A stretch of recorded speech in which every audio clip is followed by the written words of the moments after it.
কুচবিহারের ভারত মুক্তির চুক্তি, সেই চুক্তির পরিষ্কার কওয়া আছে কুচবিহারের ভূমিপুত্র মানুষের ভূমিপুত্র মানুষ এক মন এক প্রাণ হয়া যেটাই কবে আমরা ওইটাই শুনতে বাধ্য ভারত সরকারের কথা। সেই ভিত্তিতে কুচবিহারবাসী এক মন এক প্রাণ মানে সবগুলার দরকার নাই। 51% গণতান্ত্রিক দেশত শতকরা 51 জন মানুষের সমর্থন বা ভোট যদি তার এটাই জয়। এতদিন পর্যন্ত আমরা বৃহত্তর কুচবিহারের মাটি তো আছে, এই কুচবিহারের মাটি আমরা শতকরা শুরু করছি শতকরা 4-5টা মানুষ নিয়া।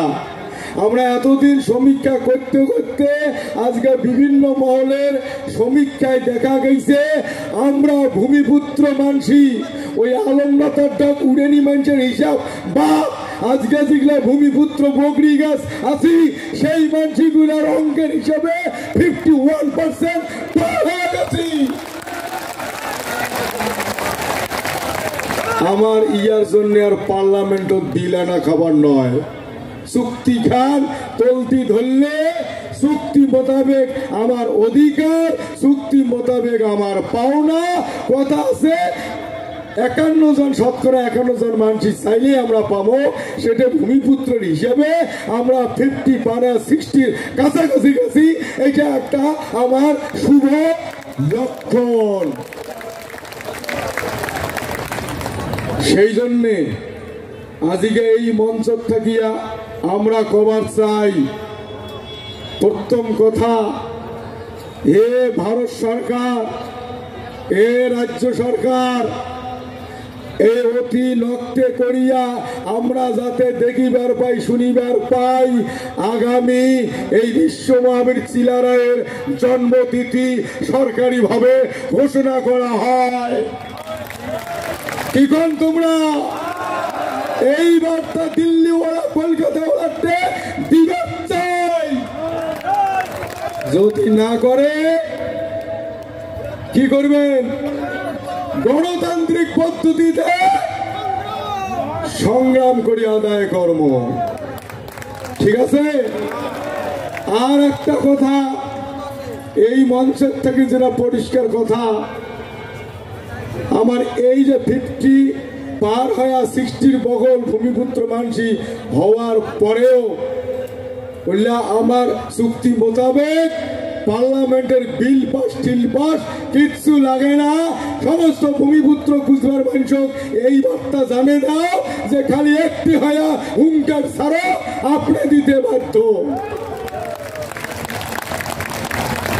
যদি লক্ষ্য করি না হয় আমরা আগামী দিনও গত চিলারায়ের জন্ম জয়ন্তী একটা হুঙ্কার দিছি আদুরিয়া কাজ সম্পূর্ণ করার জন্যে। যাই যাই গতবার শুনছেন সেই আদুরিয়া কাজ সম্পূর্ণ হয়েছে না নাই?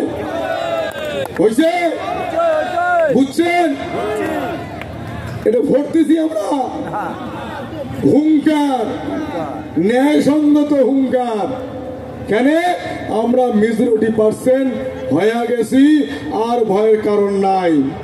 সেই জন্যে নক্তে করি যদি আমার কুচবিহার রাজ্যের ভারত ভুক্তি চুক্তি মোতাবেক আমার যে সাংবিধানিক স্ট্যাটাস, আমরা যে গোয়াশ্রেণী রাজ্য, আমার যে অধিকার, আমার যে পাওনা যদি নক্তে করি না দেয়, মানে উপকারী ফুকটি শুলে দিয়ে তুই যে আমরা সেই উপকারী যে আমরা উপকার করছি, অথচ আমারে ফুকটি শুলে দিয়ে তুইছে চুক্তি না দিয়া এইবার ওই শুলেটা হকসেয়া উমেকে শুলে দেব নকতে করি না হলে ওই যে চিকেন নেক করিডোর কয় না, এটা গত রাজমালা মাঠের পর খানিক টাচ দিছি।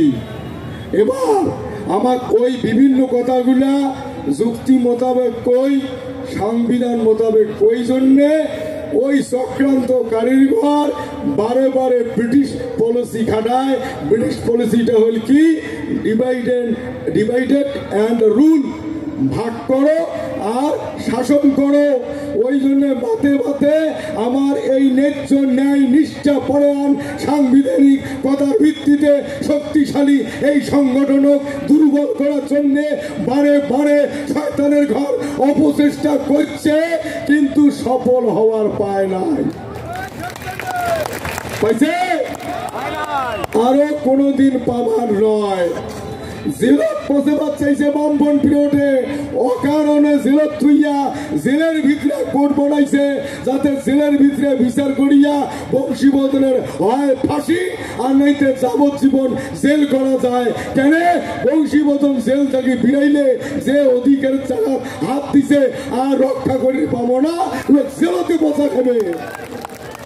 কিন্তু বৃহত্তর কুচবিহারের মানুষের আশীর্বাদ, শিবচণ্ডীর আশীর্বাদ, এই মাটি মামের আশীর্বাদে জেল থাকিয়া বেকসুর খালাস, কোনো অপরাধ নাই। তাহলে যে ভয়তে জেলত থুইছে সেই ভয়টা কি আছে না কাটিছে? নিশ্চয় ওই ভয়টা আমার এলাম আছে যে আর সম্ভব নয়। বহুতবার প্ল্যান করিয়াও দুর্বল করিবার পায় নাই। আজিকা তোমরা প্রমাণ করে দিলেন, হে ভারত সরকার, হে কুচবিহার, হে পশ্চিমবঙ্গ সরকার, আমরা বৃহত্তর কুচবিহারবাসী, আমরা দুর্বল নয়। আমরা আমার পরিচয় জানি গেছি, আমার অধিকার আদায় করিয়া ছাড়বো, প্রমাণ করে দিলেন। যাই হোক।